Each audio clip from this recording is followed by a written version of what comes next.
Welcome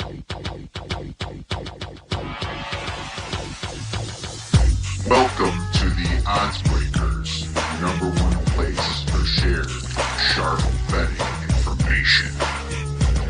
Welcome back to podcast 30 of 2021. I'm your host, Kiev O'Neill. You can follow me on Twitter at OBKiev. Follow us at the Odds Breakers. Follow us on social media / the Odds Breakers. This episode is being brought to you by jazzsports.ag. For a 100% sign-up bonus, please visit Jazz Sports and use the promo code ODDSBREAKERS. Terms, conditions, and location apply.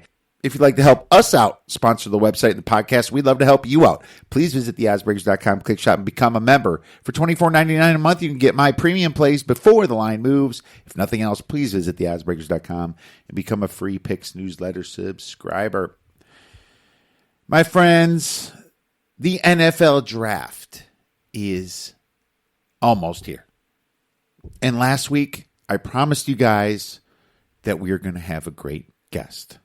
Well, I think we achieved that because today we have NFL insider Ross Tucker from the Ross Tucker Group of Podcasts, the Dan Patrick Show, CBS Sports, and Westwood One is coming on to help us break down the NFL draft from a sports betting perspective. We're going to have some leans, and we're going to have some plays, and we're going to have some information on this extremely volatile and chaotic draft that we're about to witness next week. Before Ross comes on, I'm going to go over my NFL draft quarterback rankings. I ranked the prospects just like I did all the years before. Now, the reason I put so much work into the quarterbacks is because quarterbacks move the needle. They move the spread. They move the line a lot more than other players do. I think people know that. I think you listeners know that because you've been listening to the show for a while now. At least most of you have. Quarterbacks are the most important, so I wanted to focus and study them the most so I can help prepare on season win totals. I can help prepare on NFL futures, and I can help prepare for the 2021 NFL season. So, I'm going to cover this briefly. Top 10. Anything after 10, you kind of have to wait and see, in my opinion. We could have went farther. I think there's some potential diamonds in the rough after 10. But I think 10 is good enough for this show and to give you an idea of my thoughts on where these guys rank. I mean, I think the number one is quite obvious. Seriously? I mean, it's Trevor Lawrence. I mean, I've never seen this kind of leadership come out of someone when he was a true freshman. Trevor Lawrence enrolled to Clemson a semester early. He finished high school in the winter and enrolled in the spring. Practiced all year with Clemson, learned the playbook. And you remember when he came in? After the third game, Dabo Swinney replaced Kelly Bryant for Trevor Lawrence, and we thought it was a risky move at the time, but he ended up winning the rest of his games, including the playoffs and the national championship. What a fantastic leader. And, of course, the next 2 years, he went to the playoffs, right? I mean, he only lost to LSU, and you remember how good LSU was last year, right? This year, without Lawrence, they lost to Notre Dame. But when Lawrence came back, they destroyed Notre Dame. And then they lost to Ohio State. Ohio State had a lot more talent. I thought Lawrence's best team was the year they won the national championship. It was pretty good the next year as well. But I don't even think it was as close to his best team last year. But either way, how do you not love this kid? 6'6" frame. It allows him to see over the offensive line with ease. 70% completion percentage last year and a 24-5 TD to interception ratio. And he missed some games due to COVID. He's a surefire number one. And Trevor has the highest floor out of any of these quarterbacks in the draft. in my opinion. Number 2, the Combine really said it all to me for this guy. Not the Combine, the NFL Pro Day. We didn't have a Combine. Justin Fields. He ran a 4.44 40-yard dash. Pretty mind-blowing for a quarterback. Justin can throw the ball accurately down the field. We've seen that happen to his speediest receivers, Wilson, Olave. He seems to throw with precision. He does a fantastic job. He also has proven that he can take a beating and keep on ticking, right? He did that in the Clemson game. I mean, let's hope these beatings do not continue unless it's done in the playoffs. But a 70% completion percentage, just like Trevor last year, with a 26-6 touchdown to interception ratio on a shortened season. Gotta love that. That pulled him ahead of Zach Wilson, in my opinion. Now, I know a lot of people don't like Ohio State quarterbacks, and I get it. But this one is special because the NFL is kind of moving towards a run-second quarterback. Like maybe you check down once, and if that's not there, you can get a big chunk of yards. That's what Justin Fields is. And I'm serious when I say this Ohio State quarterback is going to turn out. Surely you can't be serious. I am serious. And don't call me Shirley. All right, for the next quarterback, we do have Zach Wilson. And obviously not a big shocker here. I mean, this kid from BYU wowed everybody, right? BYU didn't even have a schedule in a makeshift one. Played like 10 games. Didn't get COVID. And they beat everybody. They knew they were good, so they hustled and got a schedule. They knew they were going to be very good this last year, and they were fantastic. Zach Wilson, 73.5 completion percentage on a 33-3 touchdown to interception ratio. I mean, amazing year. He's a more traditional 6'3", 210-pound pocket-type quarterback. It probably fit him a little bit better to be taller, but my biggest issue really with BYU is that even though they made their schedule quickly, it still was an easy schedule, ranking only 104th in the nation on Sagarin. You know? How many Power 5 teams were they better than? Certainly most of them. But my question is, if they played the upper echelon, like the Penn States, you know, maybe the Texas A&Ms, right? What if they played teams like the Iowa States, the Texases? How good would they have been? I don't know. I think they would have beat a couple of them for sure. But this kid can be very dangerous. And he looks like a winner. And for number 4, I think you guys might know where I'm going with this.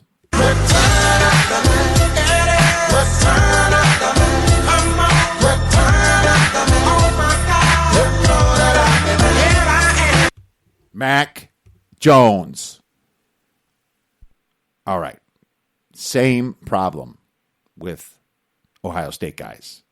Alabama guys do not turn out in the NFL. Blah, blah, blah. Heard that plenty of times. Obviously, Tua and Jalen Hurts, which is kind of an Oklahoma guy too, is still to be determined. But I saw a lot of Joe Burrow in Mac Jones last year.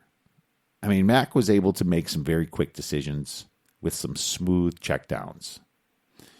I mean, he did play with the best of the best, but he still was able to read the defenses pre-snap and post-snap. I really like that about him. You know, he didn't look flawed at this highest level. He didn't look too nervous, too like the stage was too big for him. So 77% completion, 41-4 TD to interception ratio. I know it's Devontae Smith. I know some of that's Jalen Waddle, but still, are you kidding me? Those numbers are fantastic. Let's just hope that the Bears don't draft him so he doesn't get ruined. Next, we have this one's a little bit different than a lot of people. Kyle Trask from Florida. I mean, the kid's a winner. He did everything, and he just couldn't make his defense better, right? Very close in that Alabama game. They only lost by 6 points in that SEC title game. Did he have great pass catchers too? Sure. Kyle Pitts, Grimes, Tony. Those made it easier. But what helped bring Trask into my top 5 was his size. 6'5", 240. His decision-making in the pocket helped. I mean, some of the cons against him are the fact that he was in a spread-type system at Florida. And he was kind of scheme-dependent in a way because of that. But still, 68.9% completions, 43-8 touchdown-to-interception ratio is fantastic. Number 6. Let's talk about Texas A&M. Let's talk about Kellen Mond. He's another 6'3" quarterback in this draft. But what Kellen has over some guys that I've ranked over him is experience in a pro-style offense. And Texas A&M kind of runs a pro-style offense. They do. And I must say that I whiffed on this Texas A&M team and thought Mond didn't have the confidence to step up to some of the competition. But, I mean, he played fantastic football and showed great poise against LSU, against Florida. They beat Florida, kind of ruined their season a little bit. And at Auburn and North Carolina in their bowl game was ease. I mean, North Carolina was coming with all this hype, and look at what they did to North Carolina in their bowl game. So my only crack against Mond is that he had a little bit lower of a completion percentage, 63.3% and 19 touchdowns, but he at least only had 3 interceptions, so that's good. Number 7, finally got to him.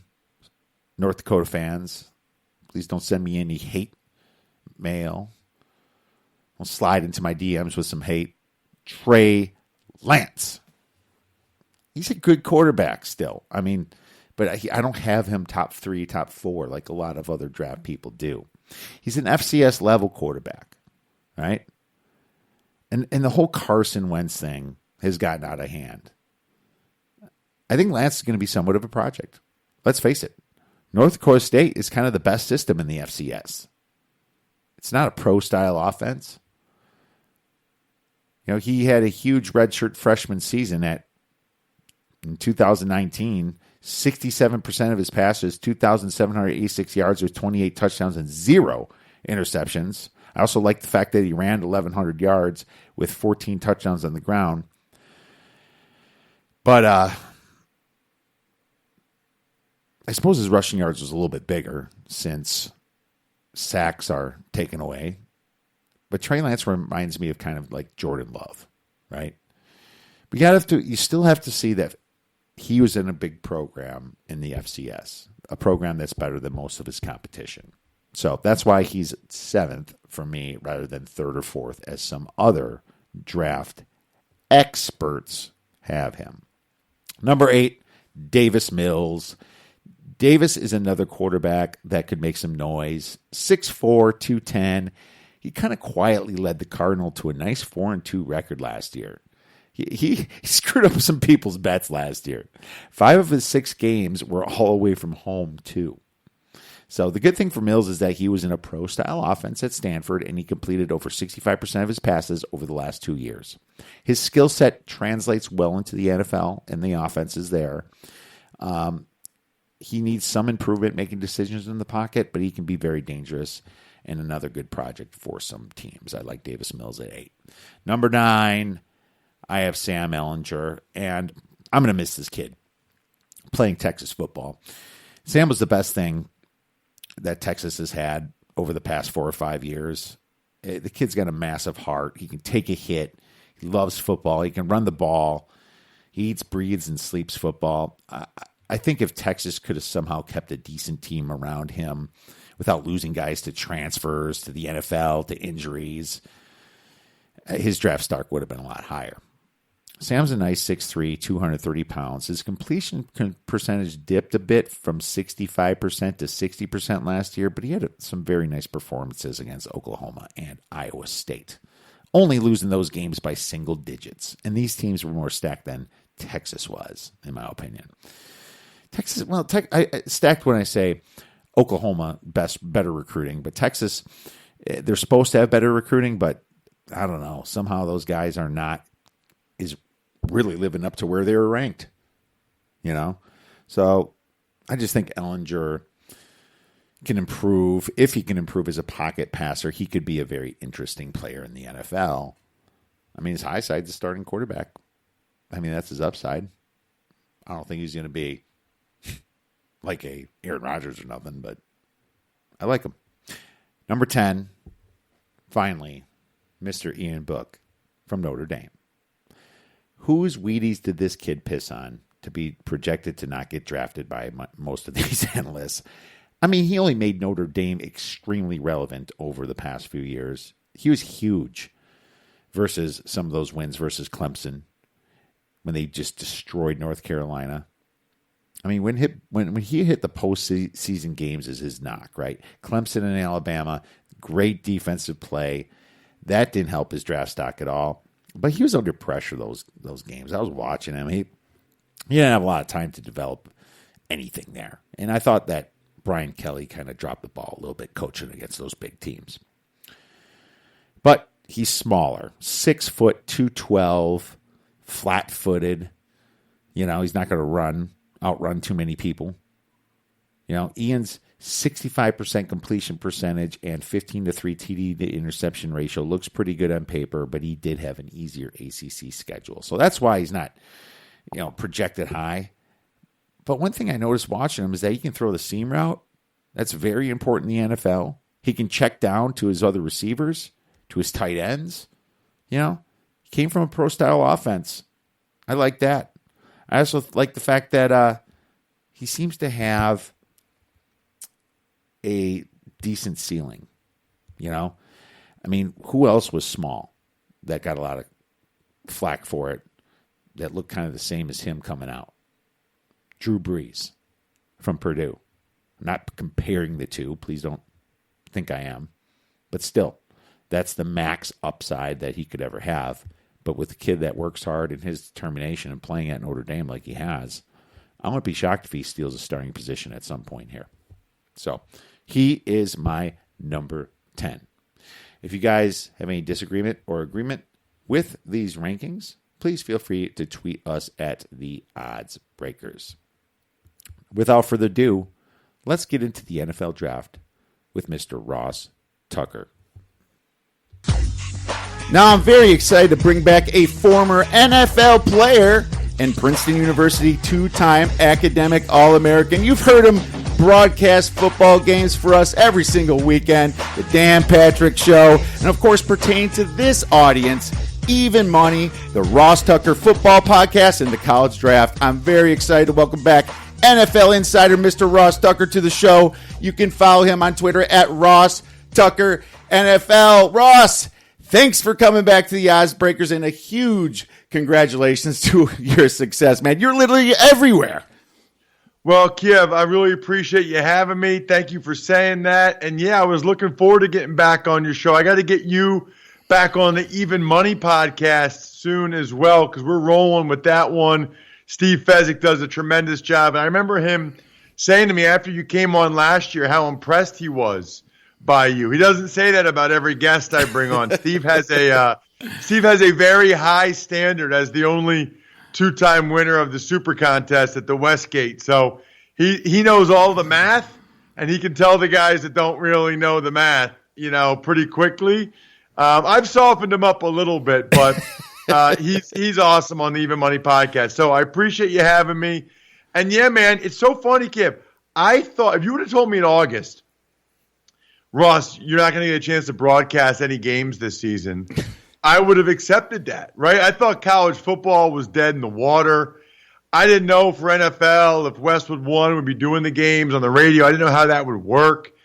I ended up doing 27 games, man. Not only did I do 27 games, last Saturday, I called the Patriot League Championship between Bucknell and Holy Cross for CBS. So, but 27 in the fall, man. 27 Holy games, cow. 13 on TV for CBS, 14 on the radio for Westwood 1. It's a blast. I mean, I have a very simple philosophy. If someone is going to pay me to talk about football in any capacity, I say yes. That's my life philosophy. Exactly. Football and sports betting. So, that's what we love. And yes, you were on amazing amount of games you called last year. I couldn't believe it. And you're right. Just like me, I couldn't believe that we had this many college games. There are some teams that did a much better job than others, but at the same time, you can't really blame people for getting sick anyway, right? It just kind of happens in sections of the United States and sections of the world. But some teams really pulled out a full schedule, and major props to them for doing that. But why don't you tell the audience a little bit more about your podcasts that are growing exponentially as we speak? Yeah, I appreciate that. I'll be quick with it. Ross Tucker Football Podcast, 30 minutes on-demand audio. You can check it out on YouTube as well if you're into that, youtube.com/Ross Tucker NFL. But just basically 30 minutes of keeping everyone up to date on what's going on in the NFL every day, right? So, if you need an NFL source, that's the Ross Tucker Football Podcast from a former player's perspective. We've got Even Money, which is the betting. Fantasy Feast if you're into fantasy football, and College Draft if you're into all the draft stuff, which obviously is what you and I are going to talk about and is huge this time of year. So you can kind of binge listen to the College Draft podcast to catch up on everything. And Andrew Brandt also does the Business of Sports podcast on my platform, which I don't think there's anything else like it, which is really interesting. I think this week he's going to dive into the Super League, which I don't know much about. I've just been following on social media, so I'm going to have to listen to the Business of Sports just to find out what the heck is going on with the Super League. Yeah, no doubt. I have no idea what's going on there either, man. But yeah, all your podcasts are great, and I've been listening to them myself, and there's a ton of information about the draft, and listening to the College Draft podcast and the Ross Tucker Football podcast is really giving me some insights to some players that I didn't even think about here. And I recommend to anybody listening or watching this video to go check that out. Well, let's get into the draft a little bit then. It's going to be a crazy one from what everyone's saying. It's actually being called potentially the most chaotic draft in history. Now, it obviously hasn't happened yet. But why is it going to be so crazy, Ross? This is like perfect timing, dude. I literally talked to Jim Nagy, the Senior Bowl executive director, 18 years as an NFL scout, this morning already on the Ross Tucker Football Podcast, and he made a really interesting point. Everybody thought last year's draft was chaotic because all of the decision makers were in their homes, right? We had all the home cameras and the whole deal, which, by the way, thinking back, what a job by the NFL. They got cameras in Bill Belichick's house on Nantucket and all these people. I mean, they got cameras everywhere. It's really, really a job well done by the NFL to get all those cameras and all those spots so that we could watch the draft. I thought it was awesome last year. I really enjoyed it. But last year, at least, the scouts had a chance throughout 2019 to go to the college football programs, meet with the players, meet with the coaches, get all the information they needed. Then they had the combine. They had all the medical stuff. They met with these kids 2 or 3 times. But that was last year. This year, you weren't allowed to go to these college facilities. You weren't allowed to meet with the players. If you went to a game, you weren't allowed on the field. And so, as Jim said this morning on the Ross Tucker podcast, whereas other years you go into the O-line coach's office, you shut the door, you shoot the bull with him for a little bit. This year, you did that on a Zoom, and there's 80 people on the Zoom. So you're not going to get nearly the same kind of information. You're not able to really meet with the players that much. There was no combine interviews, all that stuff. So they just talking with the teams and talking with Jim on today's show, they just feel like there is a much smaller repertoire of information, right? They just don't feel like they have nearly the same amount of data and info, especially like the background info on these guys as they otherwise normally would have. Yeah, 100% agree with that. I mean, the whole combine not happening, that's kind of where they separate the real numbers from some of the, built numbers from pro days and things like that.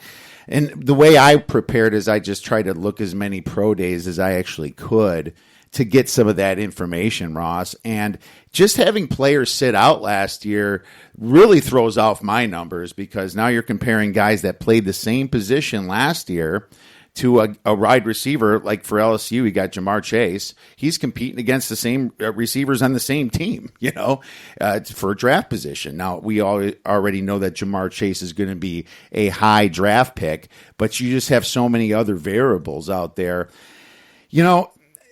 I actually look at this class, Ross, and maybe it's just because of last year. I don't think it's as strong as other ones, man. I guess the Trevor Lawrence part and some of the high ends of some of the teams or some of the positions look pretty good. But in general, do you think this is kind of a down year for the draft?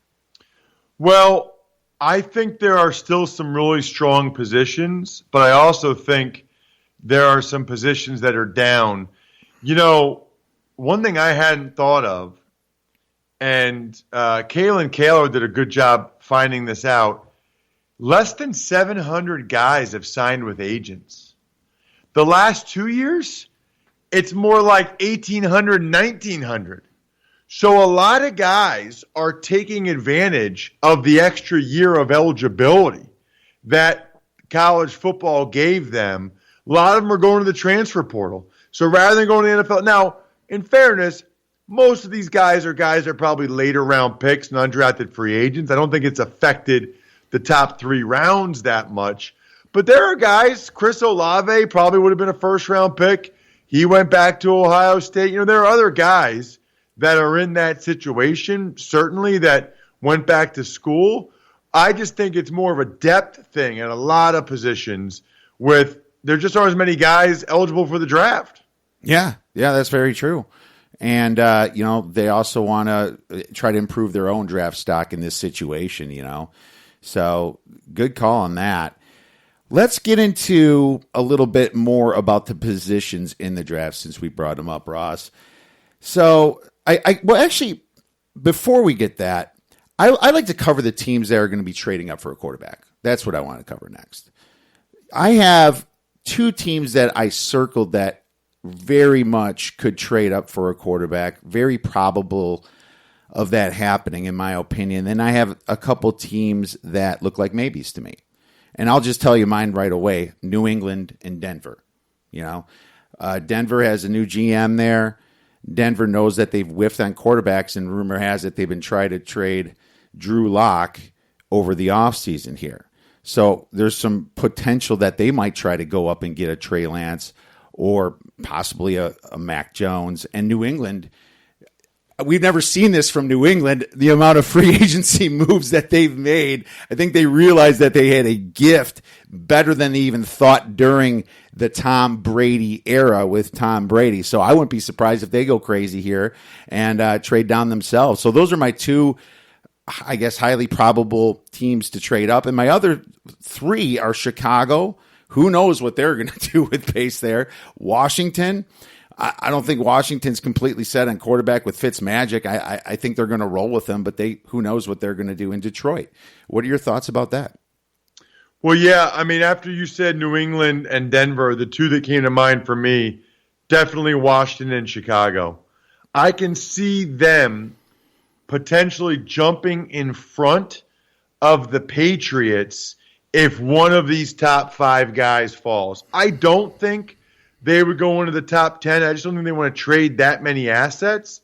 But if one of the top 5 guys is still there when New York drafts at 11 or Philadelphia 12, LA 13, Minnesota 14, then I can certainly see Washington or Chicago moving up 7, 8, 9 spots to get in front of the Patriots to take that fifth quarterback, because I do think 4 will go by Denver at 9. I'd be surprised if at least 4 didn't go. Look, all 5 might go, but certainly I think 4 will go by Denver at 9. All right, well, there you go. And I think so, too.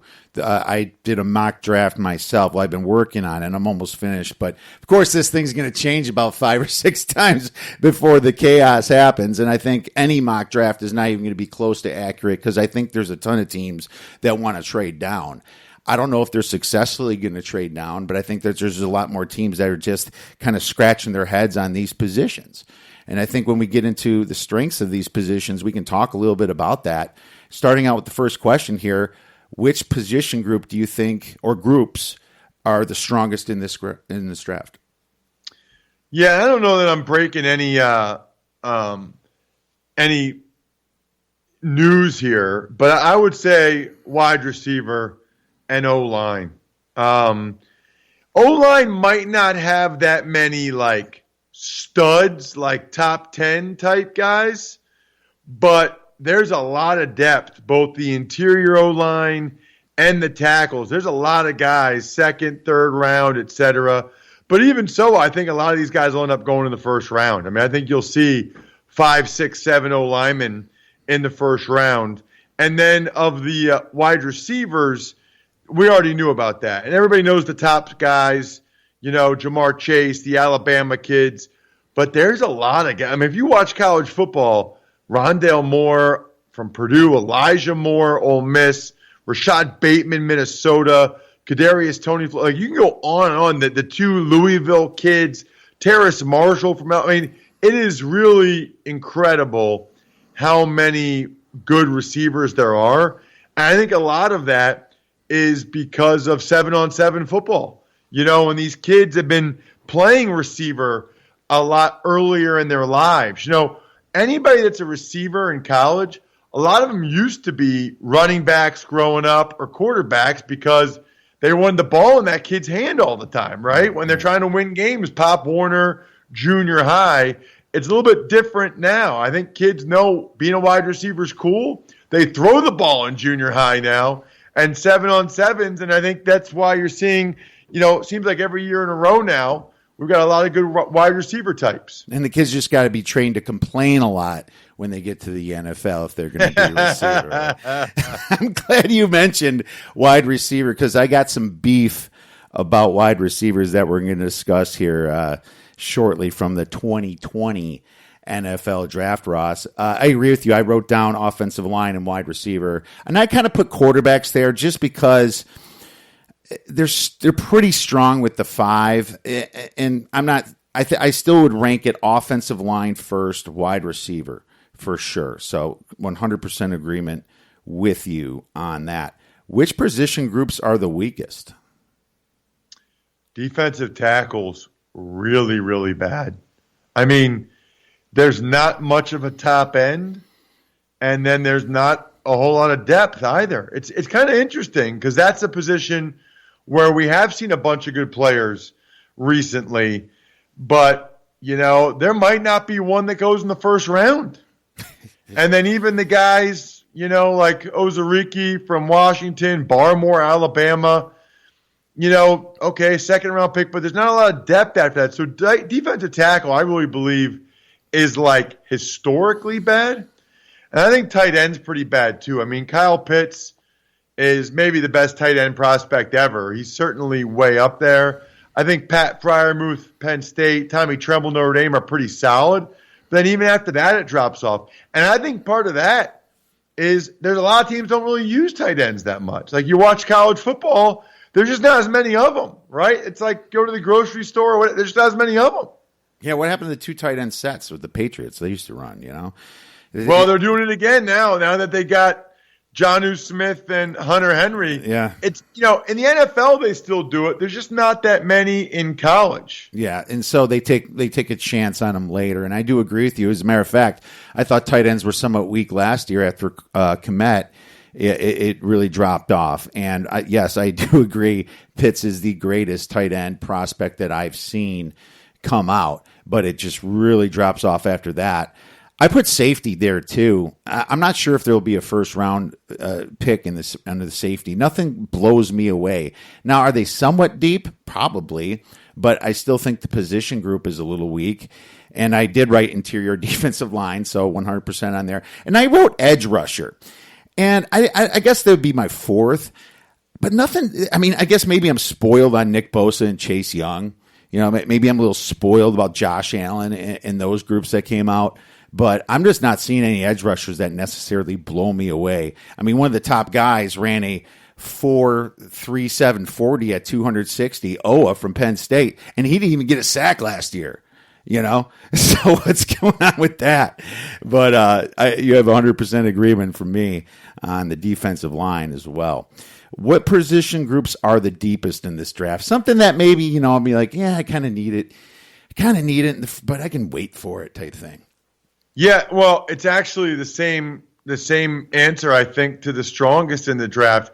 I think it's O-line and wide receivers, which makes it really interesting, right? You know, on the last week, Kiev, on the Fantasy Feast podcast, Scott Barrett, who does a great job, he pointed out, I think there's been either 23 or 25 wide receivers taken in the first round since 2015. Only 2 have made a Pro Bowl, Amari Cooper and Justin Jefferson. There's been a lot of good young receivers. A lot of them are second rounders. You know, you think about DK Metcalf and A.J. Brown and Terry McLaurin. There's a lot of them. So I do think it's one of the reasons why the free agents, you know, market wasn't great for receivers. I think some of these teams think we can get a really good one in the second round. You know, we don't need to, second or third round maybe, we don't need to take one in the first round. Let's get somebody in the first round that, you know, at corner or D-line or something like that. Same with O-line. I mean, you look at like Creed Humphrey and Quinn Miners from Wisconsin Whitewater. You know, there's a lot of O-linemen, both tackles, Eichenberg from Notre Dame, Tevin Jenkins, Oklahoma State, Cosme, Texas. There's a bunch of tackles and interior guys that will go in the second and third round that I think have a great chance to start right away. And Cosme had the best pro day numbers of them all. So he was someone that really stuck out to me, but apparently his scouting report said his knees are a little bit too straight when he's blocking, but you know, that's something that could potentially be corrected here. No, it's good stuff. And same with me. I had wrote down the same thing, offensive line, wide receivers, and I put linebackers because I don't think they're great at top, but I think there's just a lot of them. There's a Baron Browning. I mean, there's a few that you didn't even think of that are going to be pretty good in the second and third round. Which position groups are the most top heavy? Now, obviously, tight ends, right? Do we have to discuss that with Pitts there? It's Pitts and nobody else. That's why that's the most top heavy I've ever seen in my life. And I put running backs because really with Najee Harris and Travis Etienne, I guess Trey Sermon maybe, but he's not grading out that great. He had the injury. I have those two, and then I have a bunch a lot lower. Any thoughts on that? Yeah, so tight ends is obvious. I had running backs too. Najee Harris, Etienne. I really like Javonte Williams from North Carolina. But after that, people aren't real excited about the other guys. It's not one of those drafts where you can get a bunch of running backs in the second or third round that become starters for you. They don't feel that way. And I would say maybe quarterbacks on some level. I mean, we might go 5 in the top 7 or 8 picks and then not see another one until the third round. I mean, people are talking up Kyle Trask and Kellen Mond and Davis Mills, but I don't know. They always say that, and then it seems like those guys end up slipping like the third or fourth round. So I'm not sold that those guys will go in the second. I'm not sold on the quarterback depth. You know, every year they bring up these quarterbacks, the 6th, 7th, 8th, 9th. He's going to be a starter. He could be a starter. He could be. That never happens. Like almost very rarely happens. Yeah, I know. Kirk Cousins 4th round or whatever. People are still stuck on Tom Brady being drafted in the 6th round. I think I don't know why they keep thinking they're going to find gold like that. But you know, as a sports bettor, you know the real odds of that happening so deep. Let's have a little fun then, Ross. Let's talk about some of the early odds here, and obviously a lot of things can change here. I'm going to pick wide receivers first because I do have some beef with wide receivers. I had a good draft last year from 2020 from a betting, but you always remember the losers. You always remember that. And so I, like you, Ross, I like wide receivers do not move the needle. That's what I said in 2020. These GMs can't be this dumb. They're not going to go after wide receivers. So I went and I bet a pretty sizable play on under 6.5 wide receivers in the first round just because it was so deep. But I'll tell you this, it went to 7, man. And I was wrong. And I was pissed. But I took some sort of solace in the fact, a little bit of vindication, that not one of those 7 teams that drafted a first-round wide receiver went to the playoffs. So, kind of felt good about that part, but I was still pretty upset that they went so early with the receivers, my man. So, well, yeah, and I would just say in general, I hope your listeners are fired up because the draft is a great moneymaker for sports bettors. I mean, it is. If you're really paying attention and you know who to follow, you can, especially on some of these first player to be picked at a position, or who's going to be the number 3 overall pick, or, even the over-under for specific players. Boy, I think you can really get some really good numbers on betting the NFL draft if you're paying attention. Absolutely. And also watch out for mock drafts that are absolutely garbage. There's mock drafts that I've seen that has like 3-4 defensive ends going as edge rushers, type things. And I'm like, what? This makes no sense. They're running a 4-3 this year. I see a lot of that. I'm like, this does not fit Saleh. This does not fit some of the guys that are going to be coaching. Watch out for that because that's important. Teams are not going to draft a heavier edge rusher if they run a 3-4 defense. Their outside linebacker is going to be not 270 pounds. He's going to be maybe around 250, 240 pounds. So that's something I look at as well. But going to the receivers, Ross, over 4.5 is highly juiced at minus 300. My mock draft says 4. I'm not saying I'm playing it, but what are your thoughts? Ooh, that's interesting. Trying to look at, it gets tough because you got to look at who's drafting at the back end. We know 3 for sure. Mm-hmm. And we feel pretty good, I would say, about Bateman at 4. Then the question is, I think Bateman goes late round 1 somewhere. The question is, does somebody else go there? I would probably say over. I would say one of those guys, Elijah Moore, Rondell Moore, Kadarius Toney, ends up going late round 1 to somebody. So I'd probably go over, but I don't like the odds. No, the odds are terrible. And I think I lean to the under because of the odds. But Elijah Moore I put him at Tennessee just because of the whole Ole Miss thing with A.J. Brown. I kind of bought into that, and some of the mock drafts that I did trust and some of the scouts that I trust had it. I think they still could go offensive line. They had the worst pass protection last year. But I think that he could be popped. But then they're talking about the Packers getting Bateman at 29. The Packers still haven't done that for Aaron Rodgers. And, they still have some other positions, like they could help stop the run and a few other things. And I thought that, some of his backup receivers did okay. The Packers would screw me if they get Bateman there. So that's why I haven't pulled the trigger on the under there. So with the plus 150, I'm going to lean to the under, but I'm not going to lay minus 300 in the over. I think you kind of agree with that. Yeah, I think I'm on the same page there. I think I don't like the odds enough. All right, so total offensive players, let's go to drafted in the first round. I count 18 on mine, but I could definitely see more. The number's 18.5. The juice is pretty close. Any thoughts on this one? Well, considering I think there's a chance the top 10 picks could all be on offense, certainly I feel like the top 9, I would probably lean to the over. I got to tell you, though, Kiev, I am way better at over-under for individual players than I am. Like my brain starts to melt when I'm trying to count how many offensive guys there are and whether it's 18 or 19. Off the top of my head, considering we think 5 quarterbacks and what we said about the O-line depth and the wide receivers, I would tend to go over 18 because there might not be any D tackles. There'll be a few D ends, a few corners, maybe a linebacker or two, but like I said, off the top of my head, I'd probably go over 18 and a half. Plus, you're getting one tight end for sure, and you might not be getting a safety at all. So that's right. It's a good point. So I like that. Yeah, even though I have 18 in my actual numbers, I would still probably lean to the over on that one. Maybe shop that around a little bit. No, let's get to the players in a minute here then.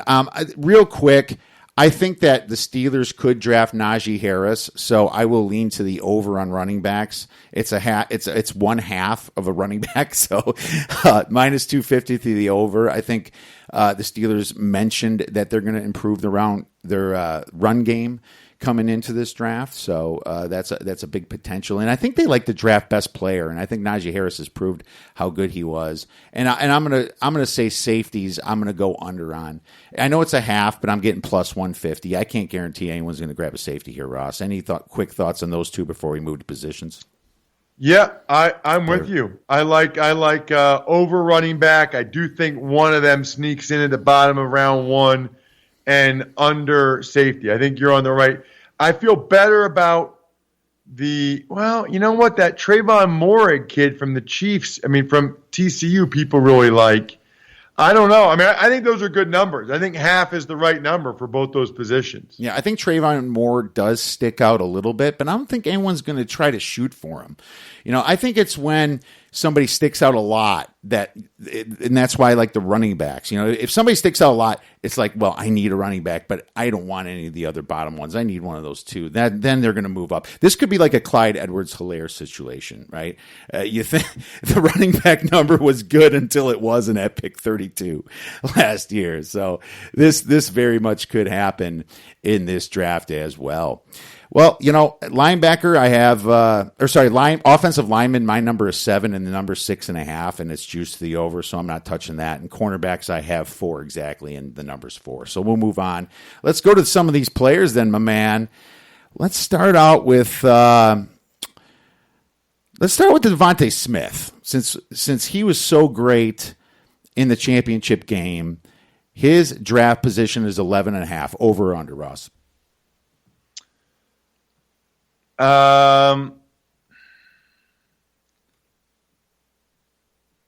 Ooh, that is a good one. I gave you a good one. What's the juice? It's actually pretty close. 11, juice to the over, slightly.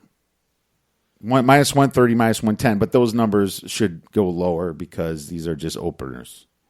I'm going to go over. I think that there will be at least 2 wide receivers that go ahead of him in Jamar Chase and Jalen Waddle. And so I think that there will be quarterbacks. So I'll go over. Don't feel great about it, especially at 11.5. I could see the Giants doing it at 11. But I'll go over on Devontae Smith. I'm going to lean to the over. I have the Eagles grabbing him at number 12 just because Jalen Hurts is there. And they played a little bit in 2017, 2018 together. So the fact that it's 11.5, I'm going to go over as well. He's getting a lot of flack for his size. He's real small. And, of course, my comeback is like, look at Marvin Harrison. He made it great, but I guess Tavon Austin was similar and didn't have a good career. But what I saw from Devontae Smith, I think he's going to be a great player either way. But I do lean a little bit over. Let's go to Jamar Chase then. Stick it with the receivers here. Under or over 6, Ross? And under is juiced at minus 250. And it's right at 6? It's not 6.5? Oh, it's right at 6, man. Oh, that's tough. I feel like for draft picks, it should always be like a 6.5 and then just switch the juice. You know what I mean? Like, as opposed to having it on a pick. So when it's under 6, that means he's got to be one of the top 5 picks. I'll go over. I would go over for that because I think there's a pretty good chance he goes 6 to the Dolphins. He's not going 4. So the only spot he could go was the Bengals at 5, but they could take Pitts. They could take Sewell. So I like the over quite a bit if it's 6 for Jamar Chase.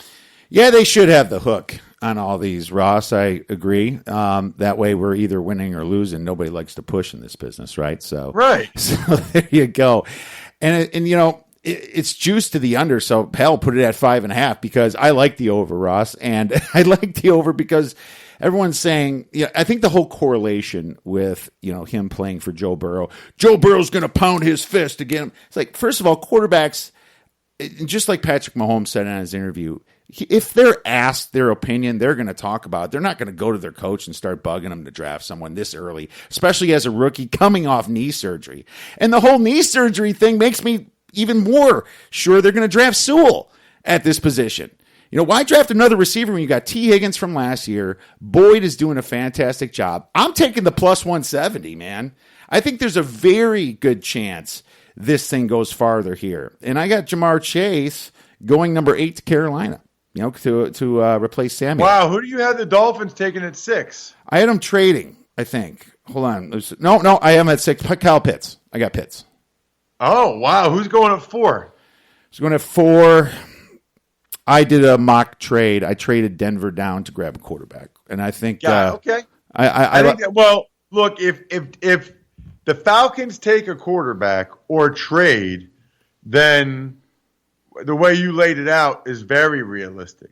I think the Dolphins end up taking him at 6, and it's a push. All right. Well, hey, if it's a push, it's a push. But we've never seen a tight end like Kyle Pitts here, and he's tall.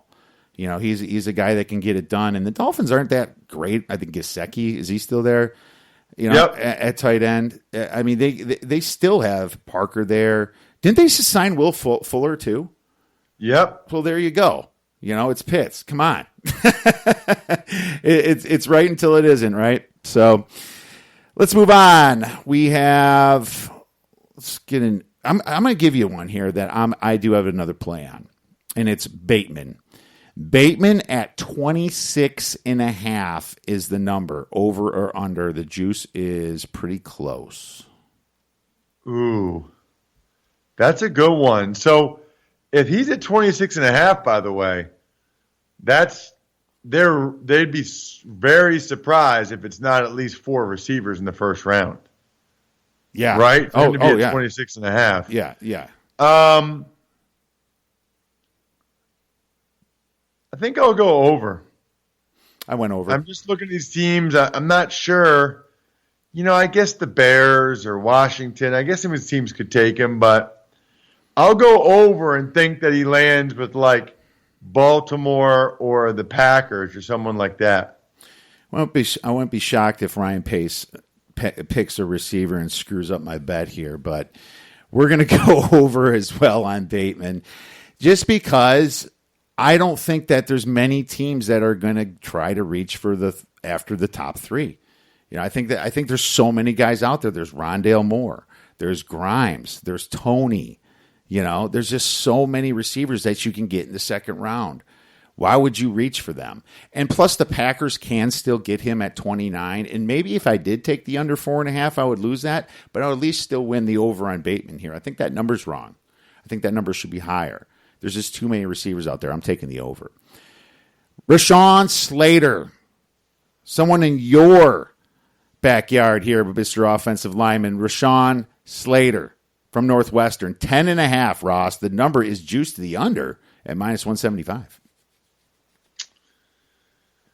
I'll go under. I think there's a pretty good chance he lands anywhere between Detroit 7, Carolina 8, Denver 9. What'd you say the number was? 10.5. 10.5. Yeah, I think Dallas. I like the under. I think he ends up going 7, 8, 9, 10 as his sweet spot. All right, so I have Slater.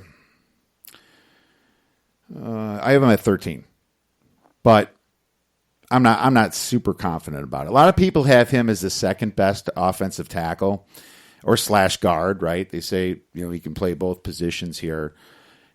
he really stuck out when he blocked Chase Young a couple years ago.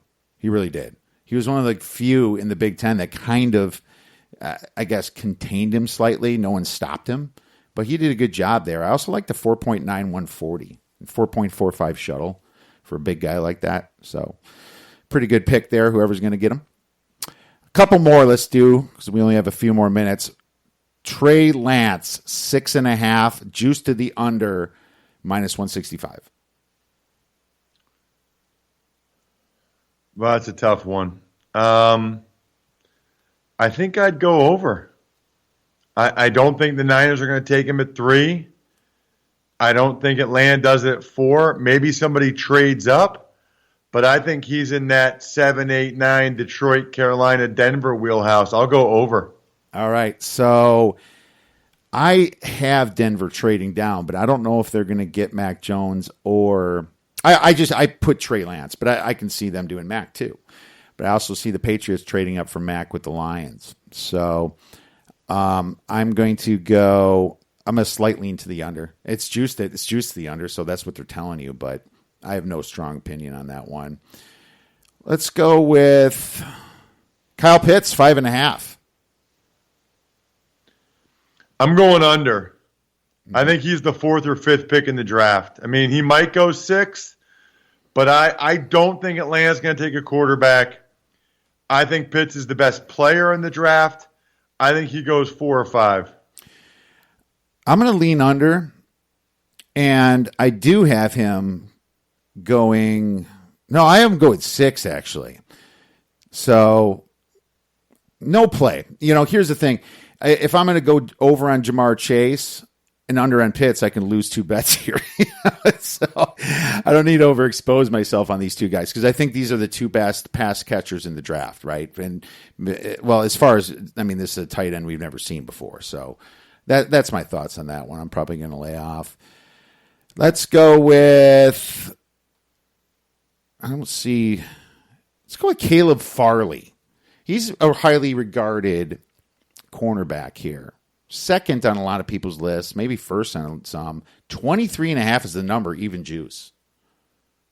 Wow.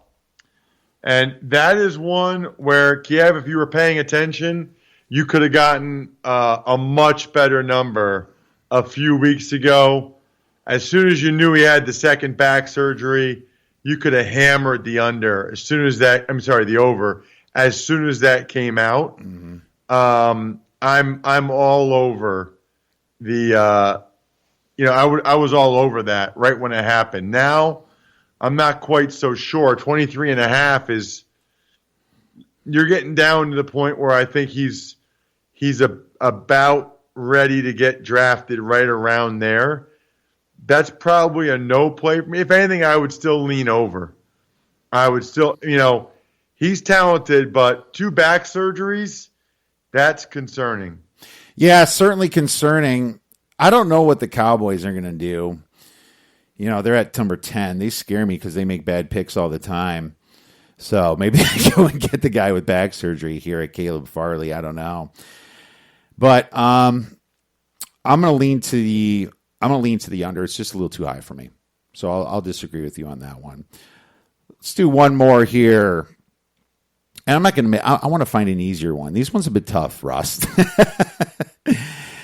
Travis Etienne. Here we go. 35.5 is his number. All right. 35.5. Even juice. What are your thoughts? I'll say under. I could see him going late round 1 or even in round 2. I could see even like Atlanta taking him at 35. They put it right there, right before the Dolphins at 36. Those jerks. They know where they're setting these, man. They know exactly how and where to set these. 36.5, I would love the under. 30, they really do a good job. Most of these numbers I feel like have been really good. Yeah, and here's who they miss, though. The New York Jets. I think the Jets have those nice 2 picks here in the first round, but now they got to get a run game going here, and I think the Jets will want a guy like Travis Etienne to kind of be attack from the pass, attack from the run. And he kind of fits now. They just need to get something going here in New York. So I can see them getting that. And I think that, they're going to get a defensive player for their second pick, but I wouldn't be shocked. I think there could be some teams that scramble a little bit when they see Najee Harris picked, right? And I think they're going to be like, well, there's one more guaranteed running back that we know is a surefire number one. And I know you like, what's his name from Montgomery? What's his name from North Carolina? Javonte Williams. Javonte Williams. Yeah, and I know you like him too. I don't know if other teams are going to feel the same strength just seeing two guys from Clemson and Alabama. So I'm going to go under as well, Ross. So I'm going to lean with you on the under, but I'm not sure if I'm going to play that, my man. Well, thank you so much for spending the time with me, my man. Great talk about the draft here, and really appreciate your insights. This was a lot of fun. Where can our listeners get your great information? Yeah, absolutely. It was a blast. Always, Kiev. Can't wait to get you on the Even Money podcast soon. Just follow me on social at Ross Tucker NFL or at Ross Tucker Pod, whether it's Twitter, Instagram, whatever. Then you can see when I post any of the shows, and you can check out the highlight clips of the shows to see whether or not you want to give me a shot and actually listen. I think if you like Kiev, you like Odds Breakers, I really do think you love the Even Money podcast. Please give it a shot.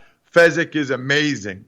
You love Even Money, but if you're preparing for this draft, make sure you check out the College Draft podcast and the Ross Tucker NFL podcast as well. Thanks again, Ross. Really appreciate it. Have a fantastic rest of your day. Absolutely. My pleasure. Thanks for having me, Kiev.